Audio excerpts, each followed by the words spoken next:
Just do it. No one cares. The system's broken. Just do it. So the tool that was supposed to make all this process go easier is actually the one locking them out. Thousands and thousands of people are applying to one job. If you decide to use the wrong model to craft your resume, that could be what counts you out. I'm Juan, this is Slop World, and Kate's out this week, so we got our friend Jess from Artificial Insanity joining us for this episode. How are you doing, Jess? Juan, thank you so much for having me. I'm really excited to be here. I'm one of the co-hosts of Artificial Insanity, and every week we just unravel the insane drama of today AI's news. We go deep on how it's impacting our lives and society and culture and our world. I'm glad you're joining us today because I got a topic that I feel you're going to have some thoughts on. I was reading this article on The Atlantic, right? And the headline says the job market is an AI talking to an AI, which is a thing that we hear a lot here in the comments at Slop World. What the author says is that what Bumble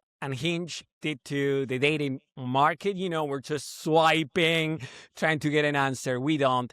That's how the jobs market feel right now. And the loop, it's pretty simple. Us humans, normies, will go into ChatGPT, Claude, Gemini to write our resume, right?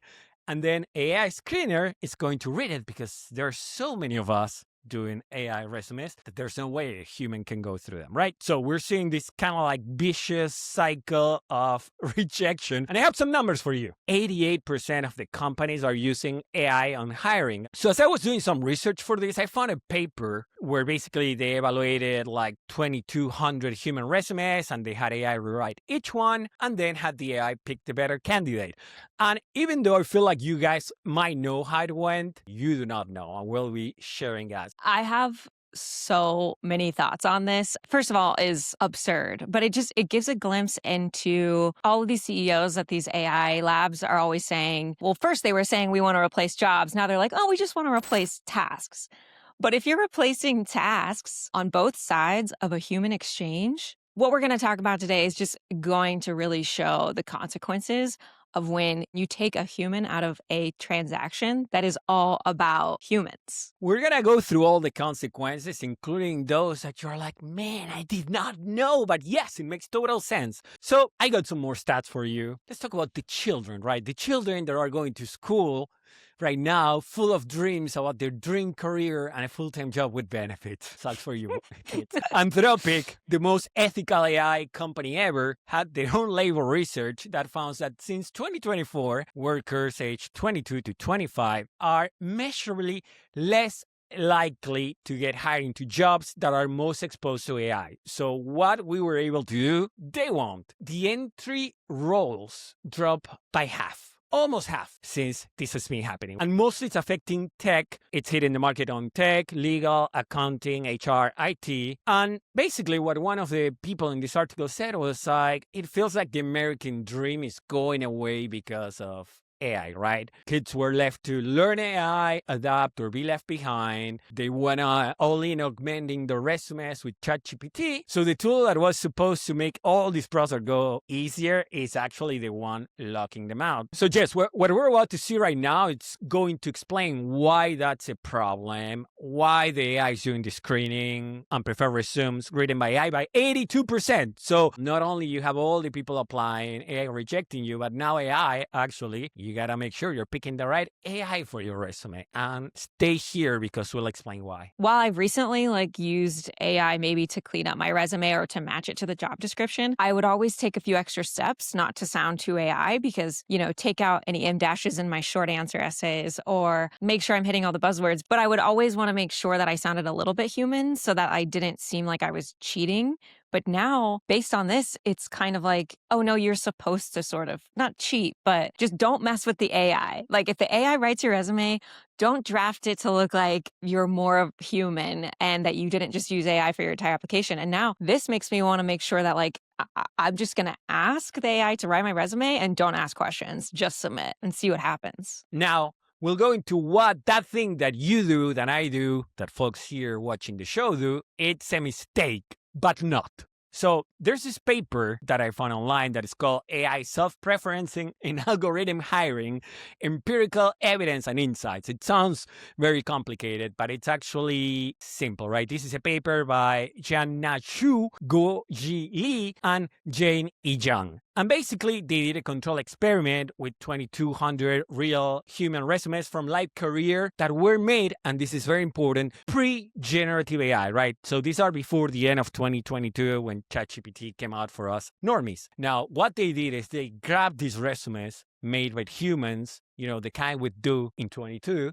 and they have the same resume going through all the different AI chat things, right? Claude, ChatGPT, Gemini. So same skills, same everything, but instead of sounding like Jess, it's sounding like ChatGPT or many of the others. And I got a table for you, Jess. I know you love fact checking. I heard that on previous episodes of Artificial Insanity.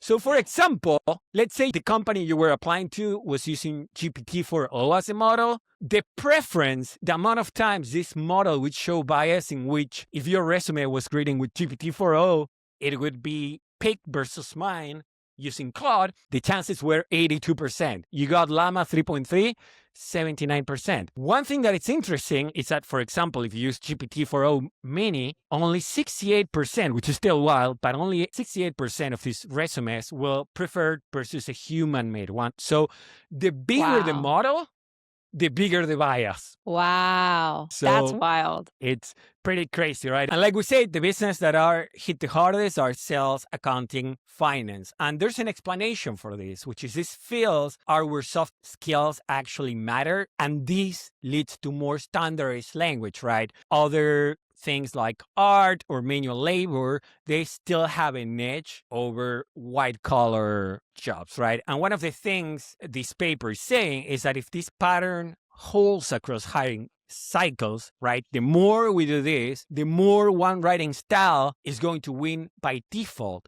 And this is not because it's better, it's just because AI will pick the things that sound like them. Yeah. There's mitigation that it's possible, basically through system prompting or by having 3 models, a big one and 2 smaller ones, decide among them. But those are not perfect. And it's more expensive to run. Like, is a company going to spend money on having 3 different models assess a person's job applications? Like, are they doing that? Where we're going, we don't need return of investment. Don't worry. ROI is not a thing anymore. This 82% number, like, I knew that this AI loop was happening. I think if you've applied for a job, like, in the past few months, you probably know this is happening if you're on LinkedIn. But that 82% number on GPT-4o, it just kind of was a wake-up call. And there's not really a way to find out what a company, unless you have like insane intel on every single company you're applying for, you don't know what model they're using. And, I often apply for jobs that I'm qualified, definitely 100% qualified for. And a lot of these AI screening filter tools have a hidden AI layer and they use a scorecard. So you could lose out. I mean, if thousands and thousands of people are applying to one job, and even if you're a top applicant, if you decide to use the wrong model to craft your resume, that could be what completely counts you out. This is like playing the lottery. Do I even participate in this process if I'm just playing the lottery? Like, it doesn't feel worth it to me. 110%. And this is a question that I've asked myself. Is it even worth trying this system anymore? Because it's so broken that, speaking of return of investment for us normies that actually need to have a return of investment to live life, doesn't feel like the best use of my time. Actually, back in January, the New York Times reported that there is a class action lawsuit in California right now suing one of these AI recruiting softwares saying, hey, if you're going to just reject us with an automated email in 20 minutes, you should be required to tell us why. If you're using a scorecard on our resume and it has a list of criteria, share that with us. And that's how credit works.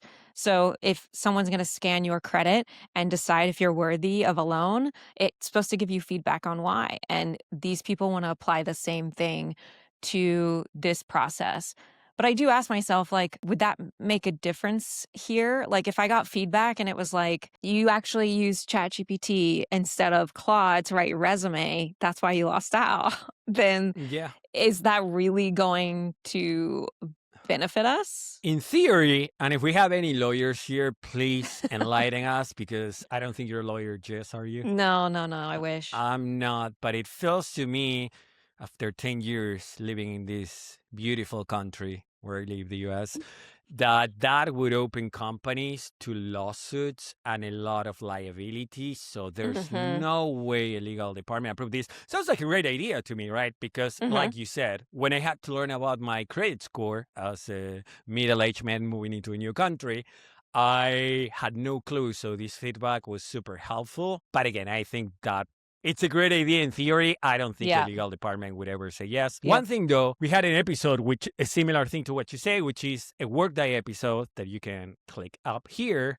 And basically we ask folks how many jobs they had applied with 0 responses, right?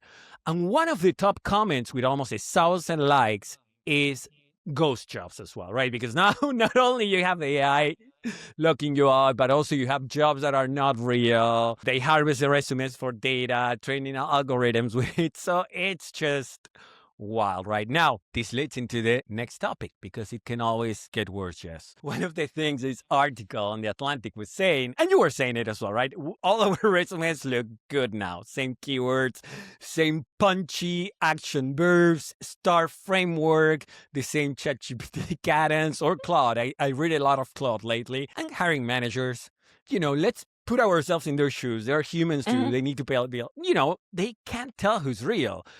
And there was a quote here in the article that says, workers are applying to hundreds of positions and never hearing back. But AI has made hiring, we said before, like dating, but also like Amazon. It grabbed, and I feel this applies to everything, the uniqueness out of our applications, our words, our thoughts, the conversations we had with a friend to have that back and forth. Does my resume suck or not? And they flooded the market with the same thing, copy of a copy of a copy. That increased the number of fraud as well. Same way that when you buy something in Amazon, you thought it was a certain brand of glasses and then you get a knockoff. And basically, personal discretion is out. Brute algorithmic assessment is in. So there are now companies that are trying to detect AI fraud in hiring. So Ken Schumacher from ropes.ai, what he said is like, I look at this stuff all day, every day, and I have to pinch myself sometimes because the amount of fraud is ridiculous. Because at first I'm like, oh, fraud, what?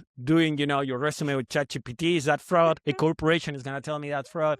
But you got deepfakes, face mismatch, checking IDs, to make sure there's people hiring people on Upwork to take interviews on their behalf.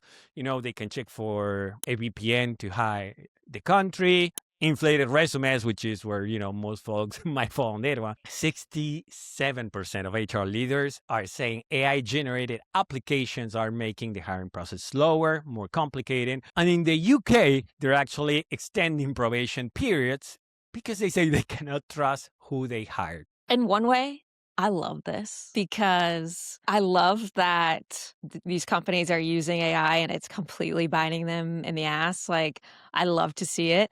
And my co-host Sophie and I often call AI the great equalizer. Right now, everyone can access it. So you can fight AI with AI, which is great. But there are some downsides to this, and we're going to talk about this in a second. But it's like, if we kill the system this way, then recruiters are going to go find other ways to find people, and we might not like those ways. So it's a little bit of a trade-off. But that aside, this loop is, I said this earlier, but it's an example of how, a transaction with 2 humans on the other side, if you replace those humans with bots, you've killed the entire purpose of the thing. And this goes into dead internet theory, which a lot of people talk about on social media, which is that there's so many bots on the internet.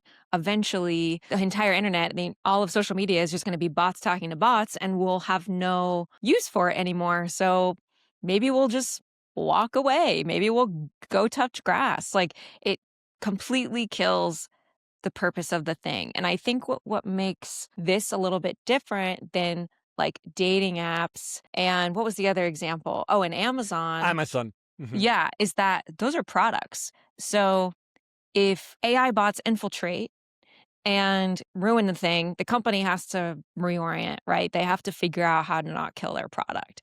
But something like applying for a job and getting hired, that's not really a product. That's just a human transaction. So we're going to be in charge of course correcting it, not a big company. So it'll be really interesting to see how this plays out. Yeah, and I'm interested on hearing your tactics if you want to share some in a bit about what we can do, right? I could say very easily, yes, let's all go back to community and humans, but obviously it's going to be easier for people in cities that in the middle of nowhere, no kids, probably easier to think outside the box that if you're a single mom with 3 kids and you got to worry about the next meal.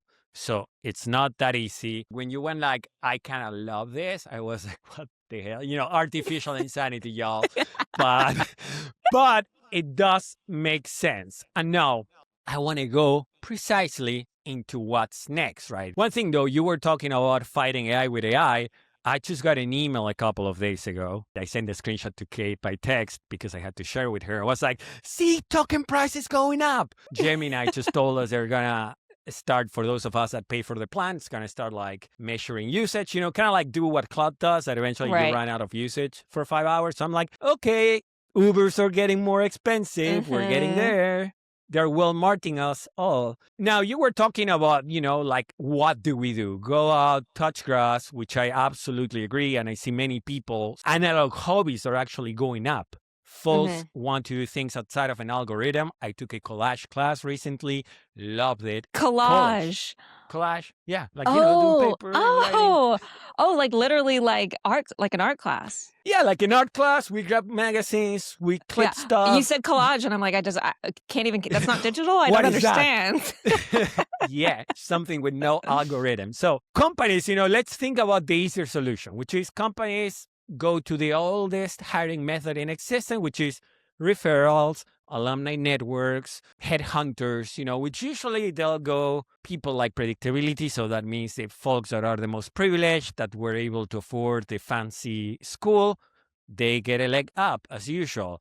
So firms, what they're doing is what they always do. They're going for pedigree, no taking risk. But then, and I kind of get it because it's hard to, everybody's an expert now. So it's hard to tell who's what.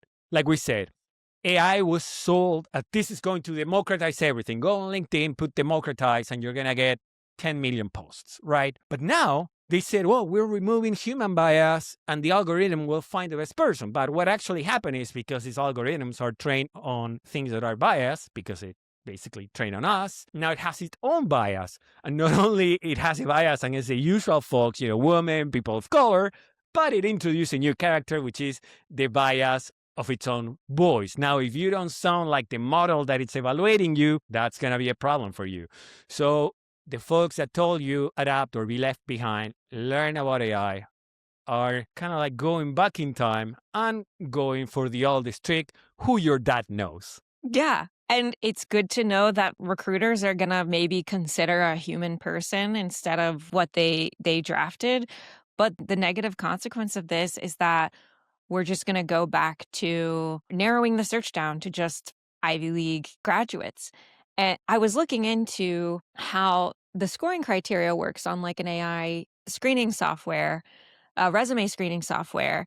And a lot of recruiters have the ability to tweak they can tweak parameters. So maybe you care more about the school they went to, or maybe you care more about experience rather than skills, or maybe you really, they have to know Python or they can't get hired. And so they're called knockout parameters. So you're knocking out anyone who doesn't have that, right? Imagine you're a recruiter and you have thousands and thousands of resumes coming in and you want to be fair. You don't want to exclude anyone who didn't go to an Ivy League school, but you still want to get qualified applicants. Let's say you get 200 qualified applicants, but you're really busy and you got to hire this person fast. And I can say this because I'm not a recruiter, but I've been a hiring manager before and I've been in this situation and I haven't done this exactly, but you start to think, okay, I don't have time. How can I filter this down even more? I've got 200 qualified candidates here. A bunch of people probably get knocked out for unfair reasons. And then you might think, I'm just going to search Harvard. And so you start coming up with your own bias criteria, your own criteria that really excludes people. So you're already knocking out all these probably qualified candidates. But then, we often talk about how we are getting kind of addicted to AI and there's all these ways to speed it up.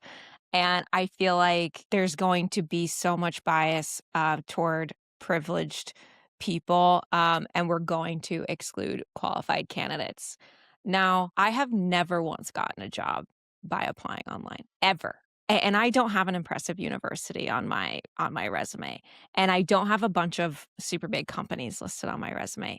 So even before AI, it was not often that I made it to an interview round without a connection or networking. I have to rely on just like hustling and cold messaging people and just like chasing connection after connection. But like you said, that not everyone has that luxury. And just like you, for example, when I see the big hiring portals such as Workday, and not necessarily just them, I want to be fair, but I'd never gotten a job out of those. Usually, if I got a job because I applied, it was something where a human was actually looking at the resume. Having said that, I did hire a couple of times for on-set producers and stuff like that when we're shooting in place. And I remember I was using LinkedIn and literally got hundreds and hundreds of applications within the first day coming from all sorts of countries outside California, which is where I'm based, and this was an on-set producer. So there wasn't a lot of room for remote. Yeah. And at one point you get overwhelmed because it's like, how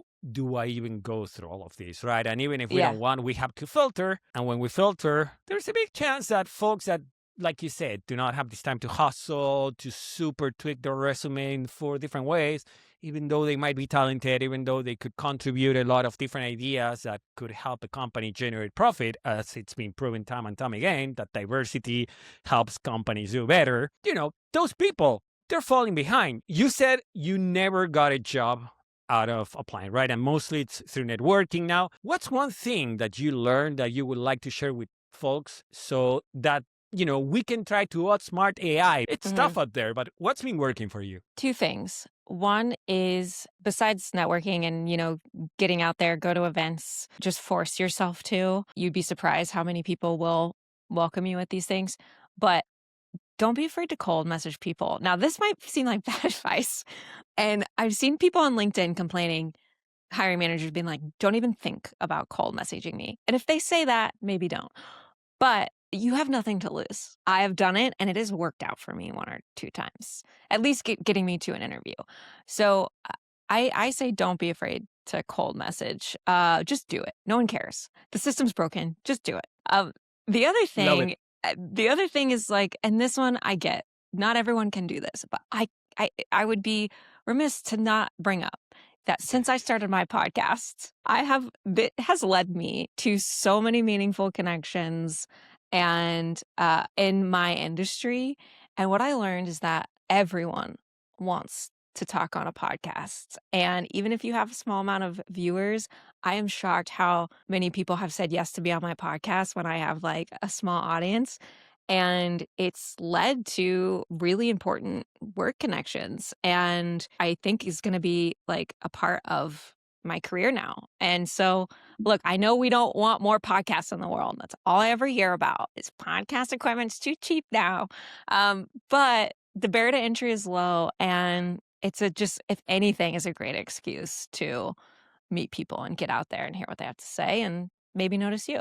I get it 100%. Before we had a Slop World with Kate, I actually had a podcast that was called Creativity and Robots, where I would interview people in my industry. We'd talk about AI. Did 2 seasons of that. 200 subscriber channel. Changed my life forever. Like, wow. I can tell the difference in my career before and after. The contacts I made, the doors it opened for me as someone, that went to school in Argentina. So most folks cannot point where my country's in the map. Not taking it personal, just stating a fact. So had to think outside the box. Yeah. In my case, also, I was like, you know what? When I got laid off back in the 2023 bloodbath for us creative workers, I was like, you know what? Full-time doesn't work for me anymore. Yeah. Coming from a country in which we experienced tons of crisis and economical upheaval, I'm very comfortable being lean. So, I was able to survive, came up with a podcast. Like you said, I don't think the world needs another podcast with a guy asking questions, but I did. And it worked out, and we try also connecting with folks like you to do something that teaches people things, educates them, but also reminds them of their value, right? Because one of the things that we see with AI is that in a way, it's like we have discussed through all the episode, it's flattening everything. In a way, it is the great equalizer. It's just that it's equalizing lower in the bar. Yeah. So in a way, I think what you folks are doing and what we're doing, it's a love letter to humanity, to the talent we have. Sure, we're clearly interested in the technology, even if we hate it sometimes. You're spending time, I'm spending time, kids spending time, thinking outside the box, relying on human networks. Like the algorithm is not your friend. So don't waste your time anymore. Just start thinking different ways. And again, I know this is coming from a place of privilege where I can dedicate the time. Some other folks don't. Let us know your experience in the comments, right? I want to hear from everyone because again, everybody's life experience is different. So let us know what's working for you or what's not working for you. Now, Jess, where can people find more about artificial insanity? You can find Artificial Insanity on YouTube or wherever you get your podcasts. We need more folks on YouTube, so come find us on YouTube. Sophie and I release an episode every week, and soon we're going to be doing a multi-episode series on AI in Hollywood, and we've got some exciting guests lined up. So come check that out. Awesome. So, Jess, if you're wondering what happens outside of your job search, we just put out an episode on why Americans now hate AI more than they hate Trump. There you go. So when you connect the dots, Workday rejecting people with the algorithm, the job market becoming an AI, talking to an AI, and now, rightfully so, the public approval of AI is collapsing. So we got that video. We recommend you to keep the party going and watch it. This is it for this week. Thank you, Jess, for joining us. Kate, we miss you. And to all of you that watch every week, we love you. Give us a like, subscribe. That helps a small channel like this one. And be sure to check out Artificial Insanity. We love that podcast too. Have a good one. Bye.